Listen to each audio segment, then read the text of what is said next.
네, 안녕하세요. 김찬엽입니다. 오늘은요, 제가 마술하면서 정말 자주 들었던 질문, 바로 사람을 어떻게 잘랐다 붙이나요? 바로 이 질문에 대한 이야기를 좀 여러분들이랑 이렇게 유튜브를 통해서 나눠보려고 합니다. 근데 이 질문을 들으면 항상 좀 이렇게 저는 비밀을 밝힐 수 없어요 이러면서 좀 회피를 하곤 했으나 근데 그 뒤에 숨겨진 이야기가 너무 재미있기 때문에 제가 이렇게 카메라를 안 켤 수가 없었습니다. 사람을 잘랐다 붙이는 마술, 바로 So Woman in Half라는 마술인데요. 이거를 누가 만들었냐면 1881년도에 태어난 퍼시 토마스 티블스라고 하는 마술사가 만들었습니다. 그래서 이분은 이제 무대 예명이 있었어요. 자신의 예명을 PT 셀빗이라고 불렀고, PT 셀빗은 이제 퍼시 토마스의 약자 PT, 그리고 셀빗은 티블스 있죠. 이거를 스펠링 이렇게 쭉 나열해 보면 스펠링을 이제 반대로 읽으면 셀빗이 됩니다. 그래서 그렇게 자신의 이름을 붙여서 1900년도에 영국에서 활동을 합니다. 그러다가 무대에 섭니다. 런던의 한 극장의 무대에 서서 셀빗이 사람들에게 말하는 거죠. 자, 여러분들, 지금부터 제가 아름다운 여성을 반으로 잘라보겠습니다. 이렇게요. 그래서 사람들이 헉 하고 놀래요. 그러면 셀빗이 이제 아리따운 여성을 무대로 불러와요. 그리고 나서 상자 안에 넣습니다. 근데 이 상자에는 살짝 가운데에 틈이 있었는데요. 그 틈에다가 유리판을 쑥 집어넣었더니 유리판이 이렇게 관통을 해요, 반을. 근데 사람들이 이제 헉 하고 놀라지만 셀빗이 거기서 끝낼 리가 없죠. 그래서 갑자기 톱을 가지고 옵니다. 아주 대형 톱을 가지고 와가지고 상자를 반으로 쓱싹 자르기 시작합니다. 무대 위에는 톱밥이 막 떨어지기 시작하는 거죠. 그러다가 상자가 반으로 이렇게 나뉘어요. 그리고 셀빗이 그 사이를 걸어 나갑니다. 그러면서 완전히 여성이 반으로 이렇게 두동강 난 모습을 관객들이 보게 되는 거죠. 아주 처참하겠죠?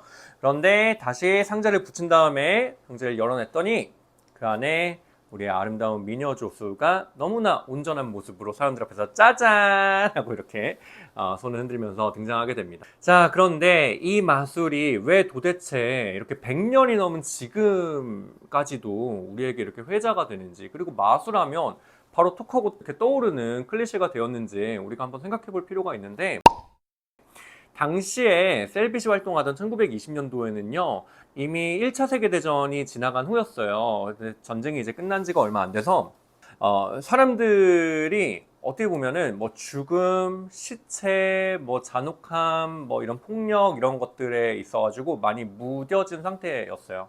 그러다 보니까 이 쇼비즈니스 산업에서도 사람들이 점점점 더 자극적인 거를 원하는 그런 이런 대중의 니즈가 있었습니다. 그러니까 마술사가 그냥 무대에서 뭐 알록달록한 손수건 만들어내고 토끼 만들어내고 이런 것들은 사실상 좀 시대착오적인 마술이었던 거죠. 그런데 마침 그때 PT 셀빗이 아름다운 여성을 반으로 자른다?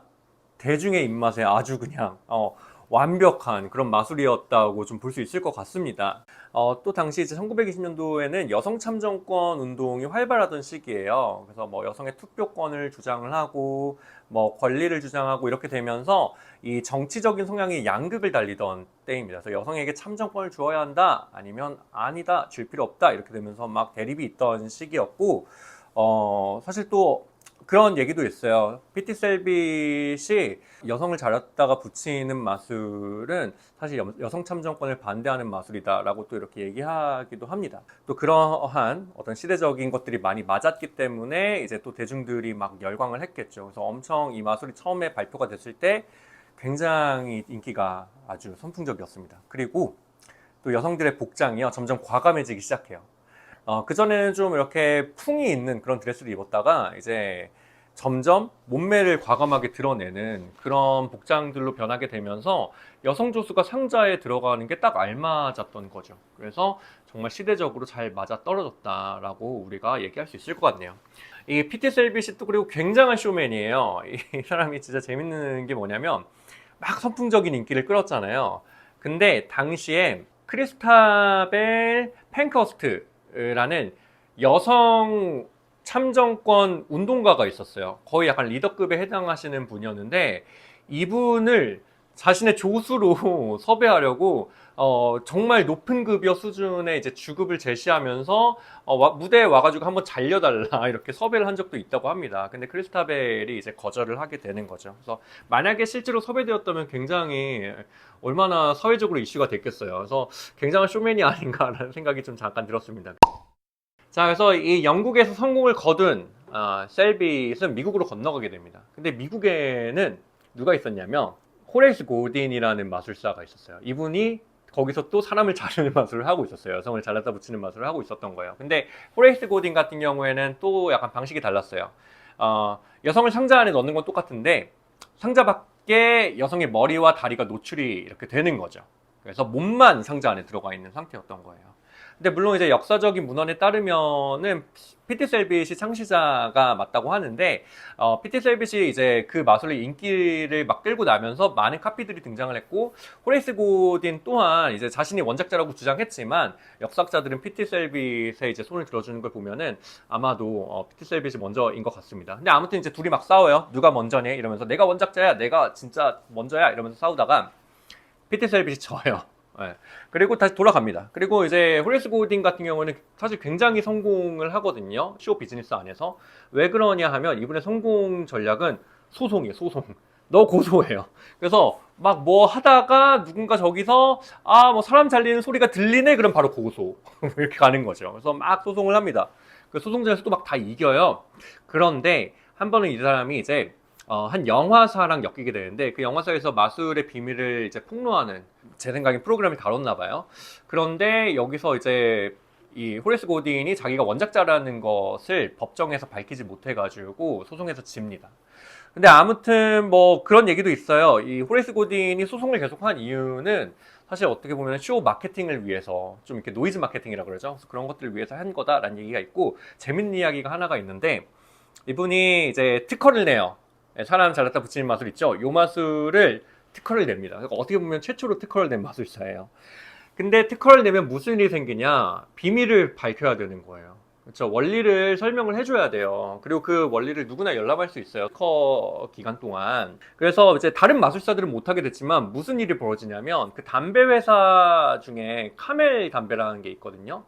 이 회사는 당시에 이제 어떤 마케팅이 있었냐면 자신의 담배 꽉에다가 만화 사파 있잖아요. 그걸 막 그려 넣었어요. 근데 뭘 그려 넣었냐면 호레이스 고딘이 이제 특허를 낸 여성을 잘라서 붙이는 마술의 비밀 있죠. 그 비밀을 만화로 그려가지고 자기네 담배 가게에다 붙인 거예요. 그래서 이게 그 당시 카멜 담배가 굉장히 인기가 많았으니까 사실상 뭐 거의 대중들 사이에서는 웃음거리가 될 수준이었겠죠. 마술의 비밀이 폭로가 되는 거는 사실 조롱거리가 되기가 쉽잖아요. 그래서 호레이스 고딘이 소송을 했으나 역시나 지게 됩니다. 사실 뭐 이길 수가 없죠. 자기가 뭐 비밀을 그렇게 공개했는데 이 호레이스 고딘이 이후에 자신의 이 마술을 발전시켜요. 그 전까지는 막 톱날로 이렇게 사람을 잘랐다면 그 다음부터 이제 전기톱을 가져와가지고 이제 자르는 단계까지 업그레이드를 시키게 되는데 이후에는 뭐 더 이상 뭐 특허를 냈다거나 뭐 그런 일은 이제 없다고 합니다. 그래서 한번 되었으니까 이제 또 하지는 않은 거겠죠. 그리고 이 사람을 잘랐다 붙이는 마술 이제 역사학자인 짐 스탠마이어에 따르면요. 피티 셀빗이 원작자라고 하지만 이미 그 전에 로베르트 후댕이 이미 서술한 내용이 있는데 거기에 사람을 상자 안에 넣고 반으로 잘라요. 근데 이제 상자를 열어보니 두 명이 되는 거예요. 그런 어떤 인간 복제 마술 그런 것처럼 로베르트 후댕이 처음에 이제 서술했다라는 이야기가 또 있습니다. 그래서 사실 이 마술도 막 어원을 따지고 들어가면 사실 또 고대 얘기도 나오기 시작해가지고 사실 끝도 없는데 자, 그래서 사람을 잘랐다 붙이는 마술, 바로 피티 셀빗으로부터 이렇게 이야기가 출발이 돼서 지금까지도 사람들 사이에서 회자되는 마술로 남았습니다. 마술하면 떠오르는 충격적인 이미지이다 보니 많은 사람들이 그 비밀을 알고 싶어 하기도 하고 또 누군가는 폭로를 하기도 하고 그러다 보니까 이제 무대 위에서 공연하는 마술사들은 또 새롭게 더 발전시켜야 했고 관객들이 모르는 새로운 비밀로 이 마술을 발전시켜 왔습니다. 그러다 보니 이제는 단순히 나무 상자가 아니라 투명 상자 그리고 더 나아가 관객을 모셔와가지고 관객을 자르는 것까지 정말 다양한 방식으로 발전이 되었고, 앞으로도 이 마술은 끊임없이 대중들에게 이제 사랑받고, 그리고 또 마술사들에게도 도전감을 불러일으키는 마술이 되지 않을까라는 생각이 듭니다. 그래서 오늘 이야기는 여기까지 하도록 하고요. 여러분들 제 이야기가 흥미로웠다면 여러분들의 좋아요, 댓글, 구독, 알림 설정 굉장히 큰 힘이 되니까 많은 응원 부탁드리겠습니다. 감사합니다.